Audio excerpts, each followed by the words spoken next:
the selling factor was kind of twofold for us. So one was the southern facing light. As a blogger and a photographer and interior designer, I totally fell in love with the light. It's just beautiful. The view is really nice too. I mean, we have lakefront views and it's just a great spot to be.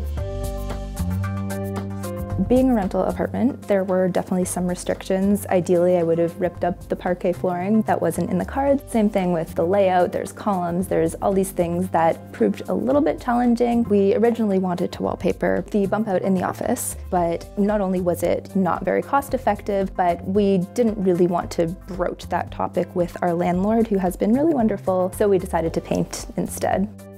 It was a matter of merging my boyfriend's style with my own. So I am very, very feminine, very light and airy. He obviously wanted me to infuse a little bit of masculinity into it, which wasn't easy at the beginning, but I feel like we've come to a nice common ground between a little bit of rustic, a little bit of darker elements, and the more feminine touches.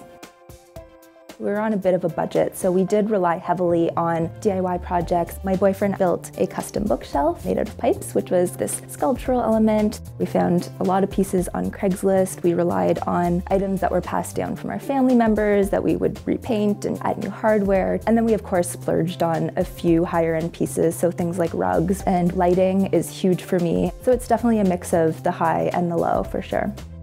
One of the things that I really focused on in turning the spaces into separate zones was area rugs. So each area rug really does define each space, and in each space there is a bit of a focal point, so that's always important. In the dining room there is this gallery wall that consists of photos from our travels and pieces that I've drawn when I was a child.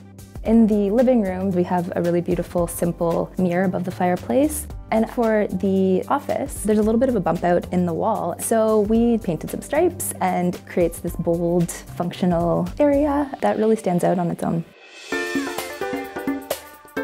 In the bedroom, we really wanted to create a sanctuary. Sleep and comfort and all of that is really important. So that is another area that we actually kind of splurged on a little bit with our sheets and our mattresses. We kind of went all out with that. We wanted to maintain that simple, clean vibe, so we opted not to have a headboard, which helped with costs, and instead we DIY'd some of our own artwork and made that a bit of a feature above the bed. The artwork is actually photos from our travels that have been manipulated in Photoshop to create this funky little corner.